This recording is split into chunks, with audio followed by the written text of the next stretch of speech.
오늘 또 여러분에게 질문해 보겠습니다. 정확하게 마음속으로 답해 보시기 바랍니다. 예수님을 자신의 구주로 믿고 구원받은 사람은 그 구원을 잃을까요, 잃지 않을까요? 다시 말하면 구원이 절대로 안전할까요, 불안전할까요? 교회 안에는 이 둘의 주장을 하는 이 극단의 사람들이, 양편의 사람들이 있습니다. 한편의 사람들은 구원은 절대로 안전하다고 말합니다. 또 한편의 사람들은 구원을 이룰 수 있다고 말합니다.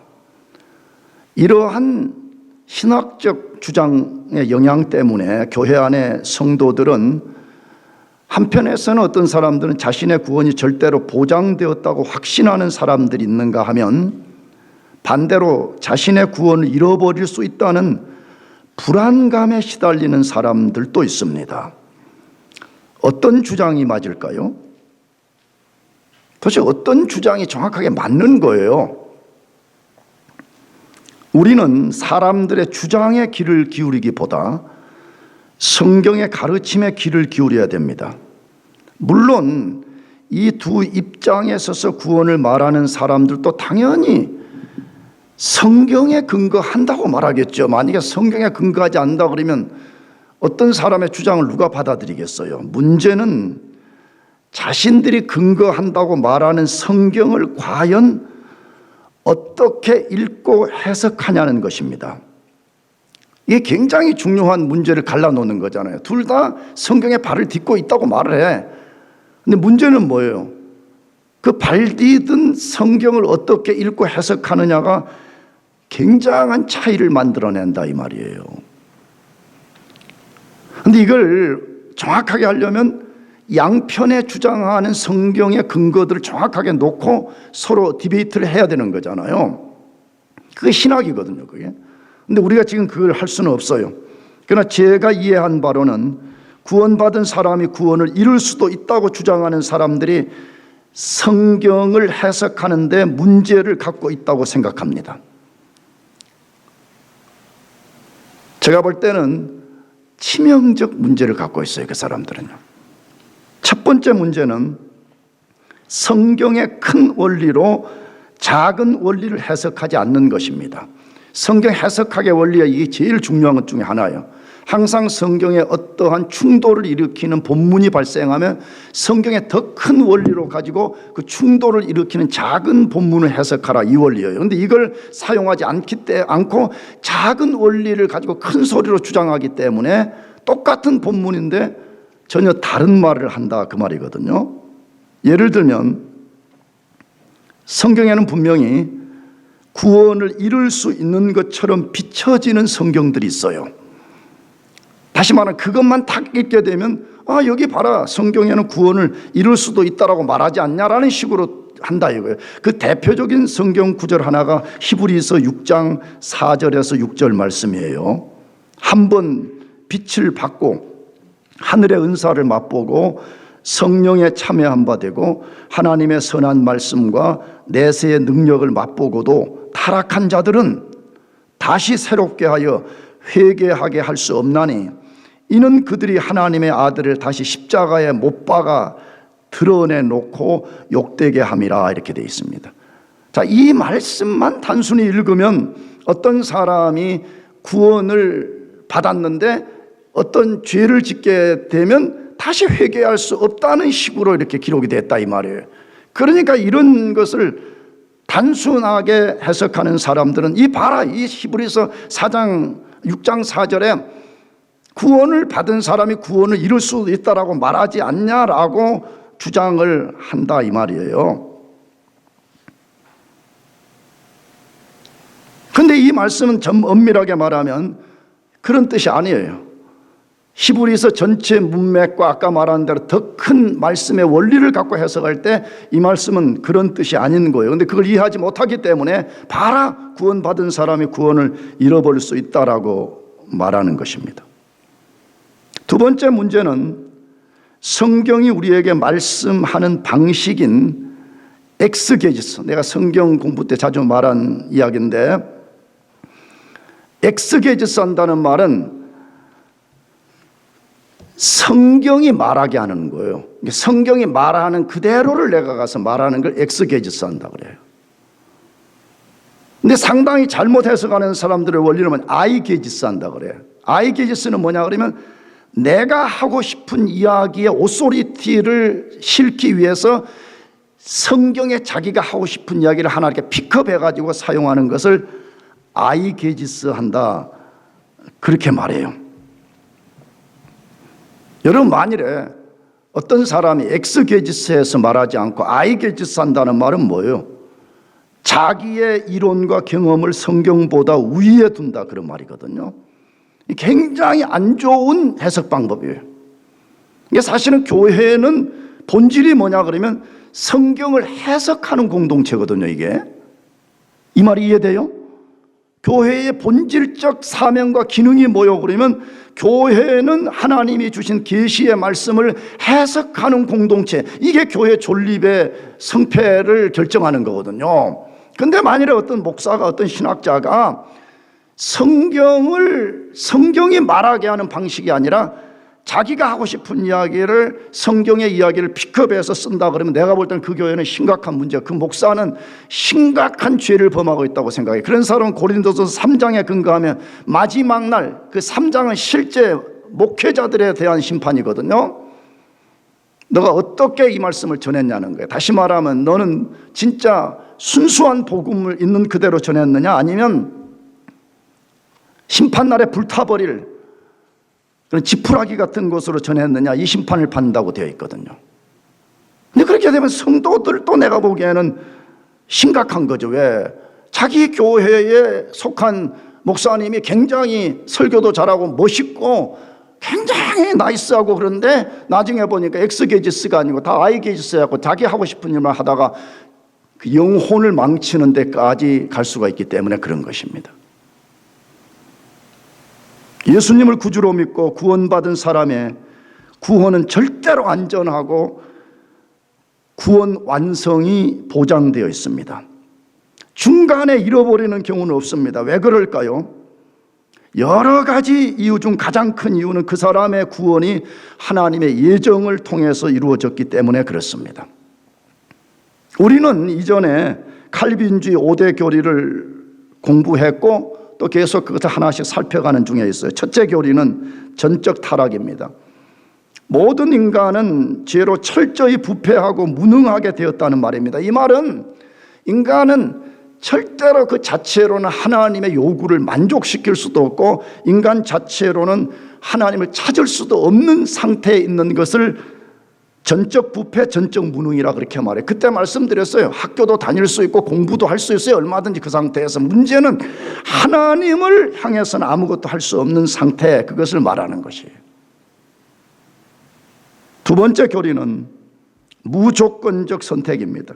하나님이 전적 타락 가운데 있는 인간을 구원하기 위해서 선택하실 때 어떤 인간의 조건 때문에 선택한 것이 아니라 하나님의 절대 주권적 은혜로, 주권적 섭리로 선택을 하셨다는 말입니다. 죄로 타락한 인간이 예수님을 구주로 믿고 구원을 받는 유일한 근거, 시작은 하나님의 무조건적 선택으로만 가능합니다. 이걸 다른 말로 이렇게도 말할 수 있어요. 하나님의 선택 혹은 똑같은 말이 하나님의 예정, 무슨 말이요? 그러면 그 예정된 사람이 장차 예수님을 믿어서 구원받게 만든다, 그 말과 같은 말이에요. 왜 예정했어요? 그러면 전적 타락한 그 인간이 예수를 믿어서 구원받게 만들기 위해서 예정했다, 그 말이거든요. 왜 구원받은 사람의 구원은 절대로 안전하고 보장이 될까요? 첫째는 하나님이 계획한 일에는 절대 실패가 없기 때문에 그렇습니다. 하나님의 디자인에는 절대 뭐가 없기 때문이라고요? 실패라는 단어가 없기 때문에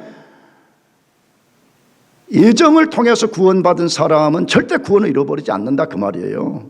하나님이 어떤 일을 선택하셨다는 것은 어떤 일을 계획하셨다는 말과 같습니다. 우리도 말이에요.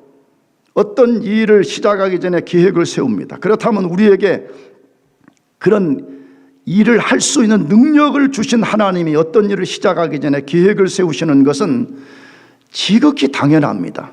모든 계획 세우는 원리는 원래 우리에게서부터 시작되는 것이 아니라 그건 하나님의 존재 방식, 하나님의 일하시는 방식이다 그 말이에요. 그런데 우리는 어떤 계획을 세우고도 실행하지 못합니다. 실행하고도 진행시키지 못하고 중간에 포기하고 완성에 이르지 못할 때가 있습니다. 그러나 하나님께는 절대 그런 일이 있을 수 없습니다.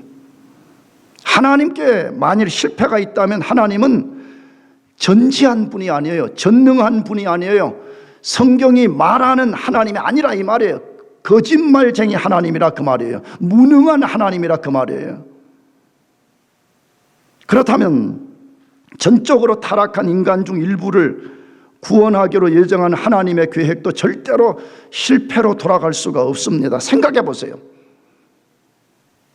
하나님의 계획이 실패로 돌아간다. 그럼 하나님은 실패자란 말인데 그런 일은 불가능하다 이 말이에요. 따라서 선택해서 구원한 사람의 구원이 어떤 이유로든 중간에 취소되거나 잃게 되는 경우는 있을 수 없습니다. 만일 그런 일이 일어난다면 다시 말씀드리지만 그 하나님은 실패자가 되기 때문에 그렇습니다.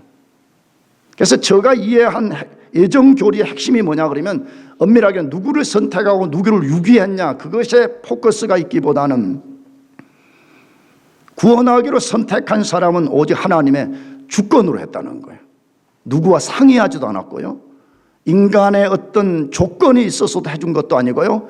인간이 무슨 다른 사람보다 조금 나아서 한 것도 아니고 오직 하나님의 주권적 섭리로 되었다는 이게 첫 번째 핵심입니다. 두 번째는 뭐냐 그러면 예정된 사람의 구원은 절대로 안전하다는 거예요.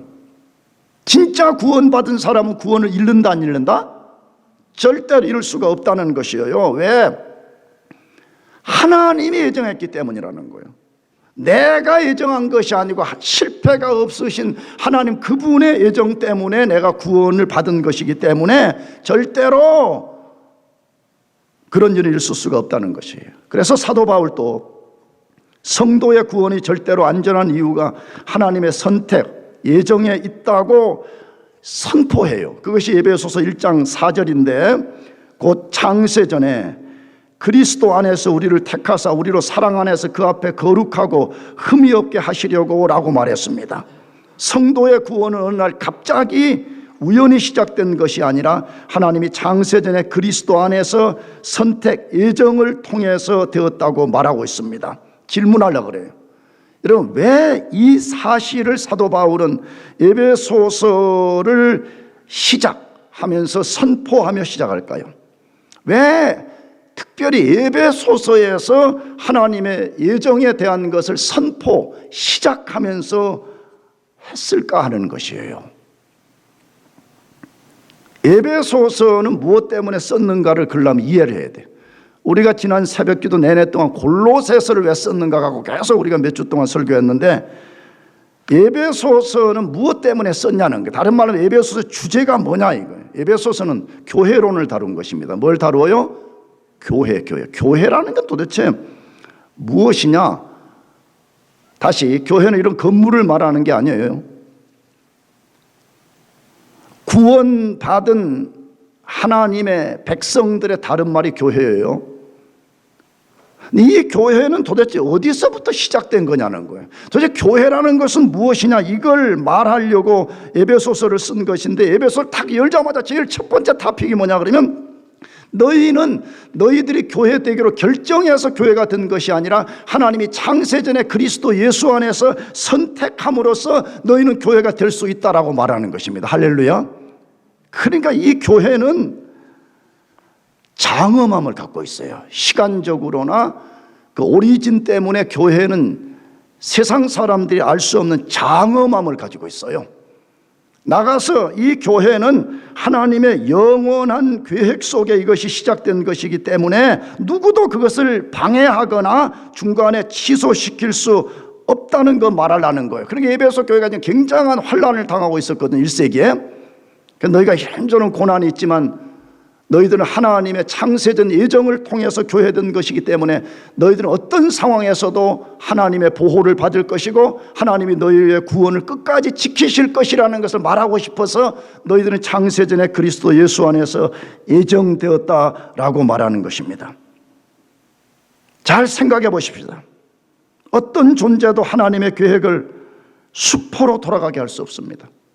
우리 구원을 빼앗거나 아니면 우리 스스로가 구원을 놓쳐버리게 되려면 하나님의 하시는 일을 방해해야 되는데 아무도 하나님의 일을 방해할 수가 없기 때문에 그래요. 그래서 성경의 많은 곳에 그 어떤 존재도 하나님의 일을 방해할 수 없다고 말해. 그 대표적인 구절 두 개만 읽어보면 전도서 7장 13절 하나님께서 행하시는 일을 보라. 하나님께서 굽게 하신 것을 누가 능히 곧게 하겠느냐. 하나님이 어떤 걸 한번 딱 정하면 아무도 그것을 방해하거나 어떻게 할 수 없다고 성경은 대선언이에요. 또 하나 이사야 14편 27절 만군의 여호와께서 경영하셨은즉 누가 능히 그것을 폐하며 그의 손을 펴셨은즉 누가 능히 그것들을 돌이키라. 할렐루야. 우리가 믿는 하나님이 이런 분이에요. 하나님이 한번 어떤 걸 딱 정하면 인류 전체가 달려들어도 그걸 못 바꿔요. 바꿀 수 없어요. 하나님이 하신 것을 누가 방해하며 하나님이 하신 것을 누가 수포로 돌아가게 할 수 있냐. 절대 불가능하다고 말해요. 그래서 성경에 많은 곳에서 성도의 구원이 안전하고 완성될 것이라고 보장을 말씀해요. 셀 수 없이 많은 곳에서 말씀하고 있어요. 그럼 잘 보라고. 아까 말한 것처럼 잃어버릴 것처럼 써져 있다는 성경이 있는가 하면 분명히 완전하고 보장되었다는 이 말씀이 충돌을 일으키는데 하나님이 모순을 일으킬 수가 없지 않아요. 그렇다면 분명히 어느 것 하나만이 진리라면 성경을 읽고 해석하는 눈을 우리가 새롭게 열어야 될 필요가 있다 이 말이에요. 근데 성경의 큰 원리는 진짜 구원받은 그리스도인의 구원은 절대 이룰 수가 없다라고 말해. 그 대표적인 성경 두 곳만 읽어보려고 그러는데 하나는 요한복음 10장 28절 29절 이런 말씀들을 여러분들이 딱 머리에 새기고 마귀가 여러분들의 구원을 의심해서 공격을 할 때는 이걸 방패로 딱 삼고 마귀를 막아내는 좌우의 날선 검처럼 딱 가지고 있어야 돼. 아멘. 이게 없으니까 맨날 마귀가 한번 공격하면 막아가지고 말은 못하지만 마음속으로 나 구원 받았나 안 받았나 매 갈등하다가 인생 보내버리잖아요. 여기서 뭐라고 말해요? 내가 그들에게 영생을 주노니 영원히 멸망하지 아니할 것이요 또 그들을 내 손에서 빼앗을 자가 없느니라. 그들을 주신 내 아버지는 만물보다 크시며 아무도 아버지 손에서 빼앗을 수 없느니라. 성경이 그렇다면 그대로 믿어야지. 아멘.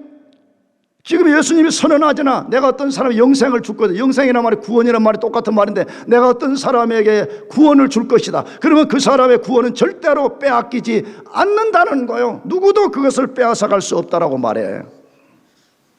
로마서 8장 33절 39절 위대한 말씀이죠. 이것도요. 누가 능히 하나님께서 택하신 자들을 고발하리요 의롭다 하신 이는 하나님이시니 누가 정죄하리요 죽으실 뿐 아니라 다시 살아나신 이는 그리스도 예수시니 그는 하나님 우편에 계신 자요 우리를 위하여 간구하시는 자시니라. 누가 우리를 그리스도의 사랑에서 끊으리요 환난이나 곤고나 박해나 기근이나 적신이나 위험이나 칼이라. 기록된 바 우리가 종일 주를 위하여 죽임을 당하게 되며 도살할 양같이 여김을 받았나이다 함과 같으니라. 그러나 이 모든 일에 우리를 사랑하시는 이로 말미암아 우리가 넉넉히 이기느니라. 내가 확신하노니 사망이나 생명이나 천사들이나 권세자들이나 현재일이나 장래일이나 능력이나 높음이나 기품이나 다른 어떤 피조물이라도 우리를 우리 주 그리스도 예수 안에 있는 하나님의 사랑에서 끊을 수 없으리라. 할렐루야. 하나님의 사도 바울을 통해서 지금 말씀하잖아요. 뭐라고? 진짜 예수 믿어서 성령으로 거듭나서 의롭게 되고 구원받은 사람은 그 어떤 것도 그 사람의 구원을 빼앗아갈 수도 없고 그리스도와 연합되어 있는 우리를 그 연합으로부터 끊어낼 수가 없다라고 성경이 분명하게 말씀하는데, 어떻게 어느 날은 구원이 붙었다가 떨어졌다가 이렇게 될 수 있냐 이 말이에요. 그건 아직 성경을 제대로 이해하지 못하는 사람들이에요. 내가 볼 때는 그런 사람은 성경을 안 믿는 것이고, 나가서 십자가에서 죽으신 그리스도의 구속이 얼마만큼 강력한 역사를 펼쳐내는지를 모르기 때문에 그래요. 예수님이 뭔가 조금 우리 구원을 위해서 일해 주시고, 그래도 내가 뭔가 조금 공로를 보태야지 된다라는 생각 속에 있으니까 늘 구원에 대한 공포적 두려움을 갖고 살게 되는 것이에요. 지금 성경이 말하잖아요. 예수님 믿어 진짜 구원받은 사람, 하나님의 예정을 통해서 예수 믿고 구원받은 사람은 그의 구원이 절대 안전하고 보장이 되어 있다라고 말하고 있습니다. 그런데도 자기들의 이론을 앞세우면서 성도가 구원을 이룰 수도 있다고 말하거나, 구원을 받았다고 말하는 성도들도 자기 자신이 구원을 이룰 수도 있다고 불안에 떠는 것은요, 하나님이 예수님 통해서 이루어 주신 것이 뭔지를 아직 모르는 사람, 다시 말해 복음을 훌리 이해하지 못하는 사람들이에요. 그래서 신학 용어로는 자기 구원을 위해서 신인 협력이 필요하다고 믿는 사람들이에요. 하나님도 내 구원을 위해서 일정하게 일을 하고 나도 일정하게 공로를 쌓아야 된다고 말하는 거짓된 이론, 신인 협력을 믿고 있는 사람들이기 때문에 그런 것입니다. 여러분, 하나님이 구원할 사람을 창세전에 예정하시고 예정을 따라서 그 사람을 구원하시고 그 사람의 구원은 전적 하나님 손에 있는 걸 믿으시기 바랍니다. 내가 지난 목장 모임 때도 목원들하고 그런 이야기하면서 질문했는데, 그 목원들은 대답하지 말고 나머지 대답해봐요. 성경에 구원을 진짜 받았을 것 같은데 받지 않은 사람은 누구예요? 반대로 도저히 인간의 눈으로 볼 때 구원받지 않았을 것 같은데 구원받은 사람 누구예요? 성경에는 아주 명료하게 말해요. 구약의 한 사람, 신약의 한 사람. 구약은 누구예요? 롯이에요. 누구라고요? 롯은 창세기를 읽어보게 되면 우리보다, 최소한 우리가 이렇게 객관적으로 아는 우리보다 100배나 타락한 사람 같아요. 도저히 구원받은 사람 같지가 않아. 그런데 베드로후서를 읽어보게 되면 롯을 의로운 롯이라고 분명하게 선언했죠. 반대로 인간적 관점에서 보면 가룟 유다 구원받았을 것 같아요. 그렇지 않아요? 12명의 제자로 콜링을 했고 12명의 제자들이 가서 기적을 행할 때에 그 기적을 행한 사람이었습니다. 그렇다면 우리 관점에 보면 당연히 구원받은 사람처럼 보여지는데, 성경은 가룟 유다는 구원받았다고 말하잖아요. 그는 멸망의 자식이라고 말하고 있습니다. 뭘 말하고 싶은 거예요? 여러분, 구원받는 거 그거 우리 손에 달려있지 않아요. 하나님 손에 달려있어요. 믿습니까? 자꾸 기독교 복음을 자연 종교로 바꿔버리려고 그러니까 자꾸 인간이 뭘 해야만이 구원을 받을 수 있는 양 그렇게 말한다 이거는. 성경은 아니라고 말해. 우리의 구원의 모든 시작, 진행, 완성, 주도권 모든 것을 하나님이 갖고 계신다고 말해. 그렇기 때문에 예정을 통해서 구원받은 사람의 구원은 절대로 안전하고 보장되어 있는 것을 여러분이 의심 없이 믿어야 돼. 아멘? 그게 믿음이 필요한 거잖아요. 이것이. 두 번째로, 왜 구원받은 사람의 구원이 절대 안전해요? 하나님이 인간 구원의 주도권을 가지고 인도해 가시기 때문에 그렇습니다. 하나님이 인간 구원에 뭘 갖고 계신다고요? 주도권을 갖고 인도해 가시기 때문이에요. 다시, 하나님은 자신이 계획하고 시작한 일을 절대로 중간에 포기하거나 실패로 끝나지 않습니다. 그분의 신실함, 이사야의 용어대로면 그의 열심으로써 자신의 계획을 진행하고 완성시킵니다. 그래서 하나님이 그런 분이라고 에레미야 선지자가 에레미야 33장 2절에서 3절로 선포하고 있어요. 에레미야 33장 2절 3절. 이를 행하시는 여호와, 그것을 만들며 성취하시는 여호와, 그의 이름을 여호와라 하는 이가 이같이 이르시도다. 너는 내게 부르짖으라. 내가 네게 응답하겠고 네가 알지 못하는 크고 은밀한 일을 네게 보이리라. 하나님 어떤 분이라고 말씀해요? 일을 행하시는 여호와, 그것을 만들며 뭐 하시는 여호와? 성취하시는 여호와. 하나님이 어떤 일을 딱 계획하시면 하나님 반드시 그것을 성취하는 분이라고 말씀하는 게, 중간에 무슨 포기나 실패가 없다라고 말씀하는 것이죠. 하나님이 그런 분이시라는 것을 구원 서정을 통해서도 알 수 있습니다. 내가 여기 예정론 할 때 구원 서정이란 말을 몇 번 썼고, 특히 새 생명에 반해서 이건 내가 굉장히 많이 강조하는 거거든요. 다시 말하면 인간은 논리적으로 어떤 순서로 구원을 받게 되는가 하는 것을 구원 서정이라 그러는데, 하나님은 구원할 사람을 창세전에 먼저 선택합니다. 선택 예전 같은 말이죠. 그 다음에 그 선택한 사람을 콜링, 소명합니다. 소명받은 사람만이, 유효적 소명을 받은 사람만이 중생, 본어게인이 일어나게 됩니다. 본어게인이 일어난 사람이 진짜 회개할 수 있어요. 그때부터 이제 본어게인이 일어나기 전에는 회개가 불가능해요. 회개와 동시에 예수 그리스도가 필요하다는 믿음을 갖고 예수님을 믿게 돼요. 예수님을 믿을 때에 그 사람이 하나님 앞에 의롭게 되어요. 의롭게 될 때 그 사람이 하나님의 자녀로 양자, 어답션이 일어나기 시작해요. 양자가 된 사람을 하나님이 그때부터 이제 진짜 그 아들이 진정한 아들에 합당한 삶을 살도록 성화시켜가요. 성화를 이루어가는 과정에 인간의 연약함과 불순종 때문에 넘어질 때가 있지만, 하나님은 여전히 그 사람을 견인해요. 여전히 하나님이 오래 참음으로써 그를 이끌어가서 영화, 글로리피케이션에 이르게 하시는 것입니다. 그런데 이 순서들은 절대 독립된 것이 아니에요.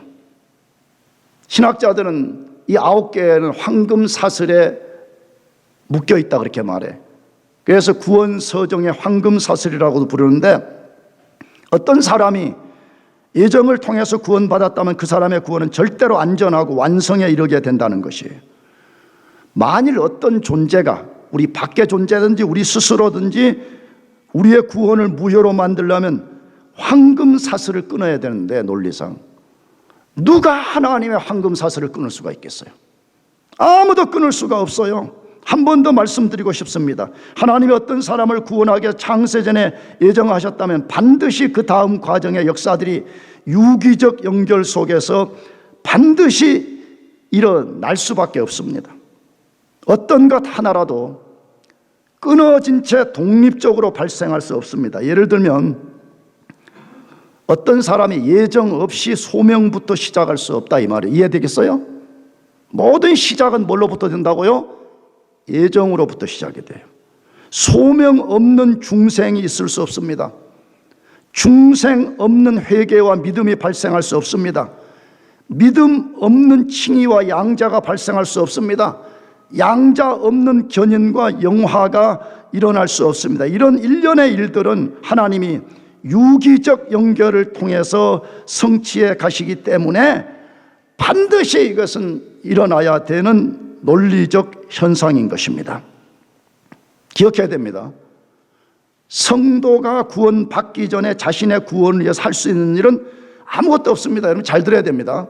다시 말하면 우리가 구원받는데 우리가 구원에 무슨 협조, 일조할 수 있는 것은 아무것도 없다, 이 말입니다. 근데 사람들이 이런 말하게 되면 우리가 믿어야 되지 않아요? 아니, 우리가 믿음을 갖고 했지 않아요? 근데 왜 아무것도 할 수 없어요? 라고 말하면서 믿음이 공로인 것처럼 말하는 사람들이 있는데, 에베소서 2장 8절에 심지어 믿음까지도 하나님 우리에게 선물로 주셨다 그렇게 말하지. 할렐루야.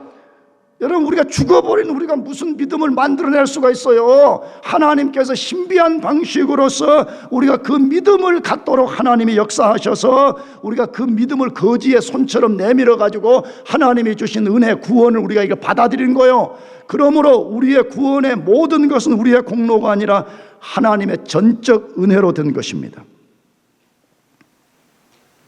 그러나 구원받은 후에는 구원을 완성해 가는 데 있어서 반드시 하나님의 역사와 성도의 순종이 반드시 필요합니다. 여기서부터 이제 비로소 신인 협동이 요구되는 것입니다.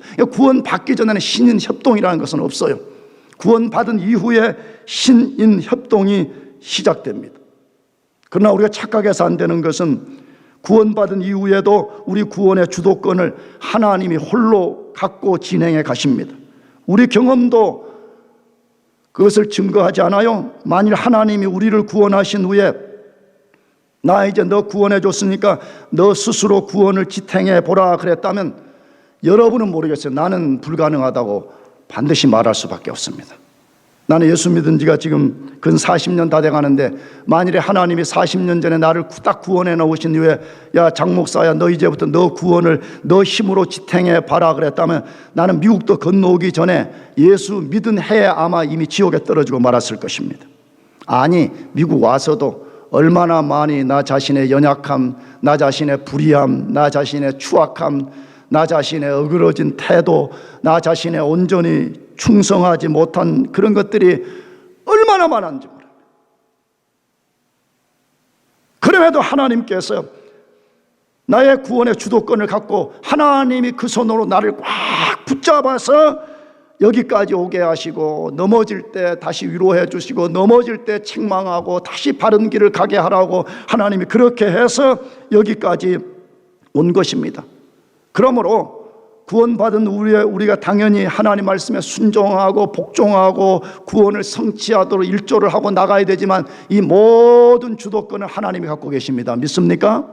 그래서 안전한 거예요. 우리가요. 그 대표적인 구절이 빌립보서 1장 6절 말씀입니다.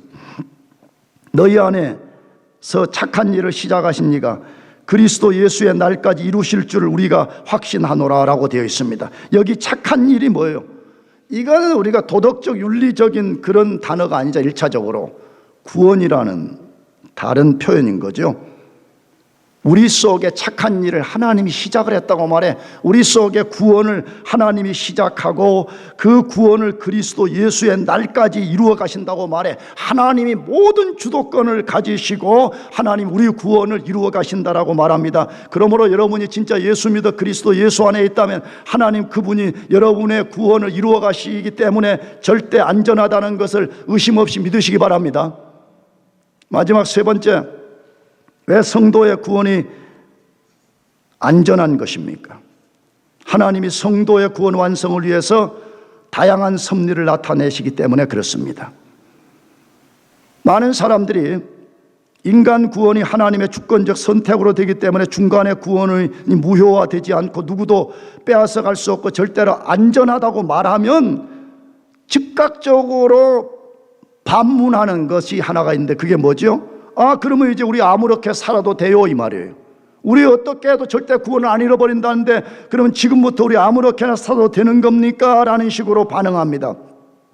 다시 말하지만 이런 사람도 하나님의 구원을 정확하게 이해하지 못한 사람입니다. 성도의 구원은 절대로 안전하고 보장이 되어 있습니다. 그렇다고 그 사실이 아무렇게나 살아도 된다는 면책 특권이 절대로 아닙니다. 하나님이 창세전에 인간을 구원하기로 예정하신 이유가 무엇입니까? 도대체 무엇 때문에 예정했다고 말해요? 예정의 목적이 뭐냐? 이 말과 같은 말이죠.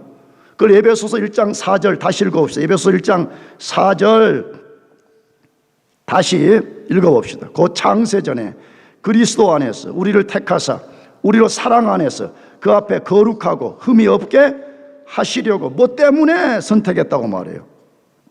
우리로 사랑 안에서 그 앞에 거룩하고 뭐가 없게 하시려고? 흠이 없게 만들기 위해서 예정했다라고 말하죠. 다시 전적으로 타락한 인간을 예정해서 구원하시려는 하나님의 궁극적 목적이 어디에 있냐? 거룩하고 흠이 없게 만드는 데 있다라고 말하는 것입니다. 다른 말로 성화에 이르게 하는 것. 소극적으로 말하면 이제 더 이상 죄 짓는 삶 살지 말라는 거예요. 죄를 버리고 거룩한 삶을 살고 하나님의 아들이요 우리의 영원한 롤모델인 예수 그리스도 그분을 닮아가는 삶을 살아라 그 말이죠. 자, 그러면 이제 마지막 질문. 거룩하고 흠이 없게 분명히 만드신다 그랬잖아요. 그럼 하나님이 우리를 구원하신 이후에 실제 그런 일을 반드시 만든다는 말 아니에요? 그렇잖아요. 진짜 구원받은 사람은 하나님이 절대로 그냥 버려두지 아니하시고 그 사람을 거룩하고 흠이 없게 만든다는 말인데, 구체적으로 무엇을 말씀하는 거냐 하는 것이에요. 하나님은 죄로 타락한 사람을 구원해서 의롭게 하신 후에 그 사람이 실제적으로 거룩해지도록 만들어 가신다는 말입니다. 하나님이 예수님을 믿는 사람을 의롭다고 선언하는데 이것을 칭의라 그렇게 말해요. justification. 근데 이것은 법정적 용어예요. 어떤 사람이 좀 죄를 짓고 법정에 섰는데 재판관이 뭐 여러 검토한 결과 그래 너 죄 없는 거로 선언해 주겠다 이렇게 선언하는 거 똑같다 이 말이에요. 그런데 실제 이 사람이 죄 없는 거룩한 모습으로 만들어가는 것을 거룩함 성화라고 말한다 이거예요. 근데 하나님은 자신의 아들을 십자가에 죽으시고 그것을 믿는 우리를 의롭다고 선언한 이후에 그대로 끝나지 아니하고 이 사람이 그 칭의에 합당한 거룩함을 이루어 가도록 하신다 이 말이에요. 그러므로 진짜 구원받은 사람 속에는 반드시 하나님의 성화의 섭리가 드러날 수밖에 없어요. 그래서 성경에 많은 곳에 구원받은 증거를 열매라고 말하는 거예요. 진짜 구원받았느냐? 그러면 반드시 열매가 드러나기 시작한다. 왜? 하나님이 그렇게 만들어 가시기 때문에 그 사람 속에 그러한 증거들을 드러내고 만다는 것이에요. 그러나 만일 어떤 사람이 구원을 진짜 받았으면서도 하나님의 인도를 거부하고 불순종하고 죄 가운데 살고 자기 타락한 옛본성의 잔재를 따라 살게 되면 반드시 하나님이 그 사람 속에 개입을 합니다. 근데 개입의 방식이 뭐냐 그러면 징계예요. 뭐라고요? 징계, 디스플린이라는 방법을 사용하십니다. 징계를 통해서 그 사람의 구원을 반드시 이루어 가세요. 왜 하나님이 그렇게 하실까요? 다시 하나님은 절대 중간에 포기가 있다 그랬어요? 없다 그랬어요? 없다 그랬어요. 창세전에 구원하기로 예정했다 그러면 그 사람을 콜링하고 이 모든 방법을 통해 가는데 만일에 이 사람이 하나님의 그 인격적 인도에 반응 보이지 않는다면 하나님이 반드시 징계라는 방법을 사용해서라도 그 사람을 하나님이 목표로 하는 목적지까지 끌고 가시기 때문에 그런 것입니다. 그래서 성경의 많은 곳에 징계를 말합니다. 진짜 구원받은 사람이 예를 들어서 이런 식으로 산다 그러면 반드시 하나님의 징계가 있다고 말해. 그 대표적인 성경 두 곳만 소개하려고 그래요. 잠언 3장 11절 12절. 내 아들아 여호와의 징계를 경히 여기지 말라. 그 꾸지람을 싫어하지 말라. 대저 여호와께서 그 사랑하시는 자를 징계하시기를 마치 아비가 그 기뻐하는 아들을 징계함 같이 하시느니라. 아주 명료합니다. 히브리서 12장 7절 8절. 너희가 참음은 징계를 받기 위함이라. 하나님이 아들과 같이 너희를 대우하시나니 어찌 아버지가 징계하지 않는 아들이 있으리요. 징계는 다 받는 것이거늘 너희에게 없으면 사생자요 친아들이 아니니라 그렇게 말해요. 여러분 하나님이 예정해서 진짜 구원한 사람은요 물론 하나님이 사랑으로 그 사람을 잘 이끌어 가십니다. 하나님은 사랑의 하나님이기 때문에. 근데 그럼에도 그 사랑의 인도를 거부하고 여전히 세속적이고 자기 욕망을 따라 살라 그러고 여전히 죄를 기웃거린다면 하나님이 그 사람의 아버지시기 때문에 하나님이 반드시 징계한다고 말해요. 근데 만일에 징계가 그렇게 사는데도 없다 그러면 성경은 뭐라고 말해요? 그 사람은 사생자요. 그 원래 하나님 아들 아니라 이 말, 하나님 딸 아니라 이 말이에요. 그 사람은 뭐요? 그냥 원래부터 유기된 자인 거요. 내가 그래서 대학 부르게 도전 많이 하거든요. 내 마음대로 사는 게 얼마나 좋아요. 여러분 내 마음대로 사는 것이 저주인 거예요. 아멘. 하나님 내버려 두는 거예요. 그냥 너 마음대로 살아봐라 이거예요. 그러나 하나님이 예정해서 구원한 사람은 이렇게 살 수가 없어요. 왜? 그렇게 살면 하나님이 개입하신다니까. 그러므로 우리 삶을 보면 알 수가 있어요. 난 진짜 예정을 통해 구원받은 사람인가? 왜? 하나님 우리를 신실하게 인도하시고요, 우리가 물론 한 번 실수할 때 하나님 그런 일은 없겠지만 고집을 피우고 죄 가운데서 계속 우리가 그 길을 가는데도 만일에 하나님의 징계가 없다 그러면 우리 구원을 점검해 볼 필요가 있어요. 그러나 구원받은 사람은 반드시 사랑의 징계가 있다고 말해. 그러므로 구원받은 사람 아무렇게나 살아도 된다는 말 절대로 아니에요. 하나님이 신실하게 우리 삶을 이끌어 가시고, 혹시 우리가 실수하면 고쳐주시고, 고집 피워서 죄 가운데 방황하면 필요하다면 징계의 칼을 들어서라도 우리를 바른 길로 이끌어서 자신이 의도한 구원의 완성의 자리에까지 이끌어 가신다라고 말씀해. 그러므로 여러분들이 예수님을 구주로 믿는다면 여러분의 구원은 절대로 안전하다는 것, 보장이 되었다는 것을 믿고 나아가시기를 축복합니다. 기도하겠습니다.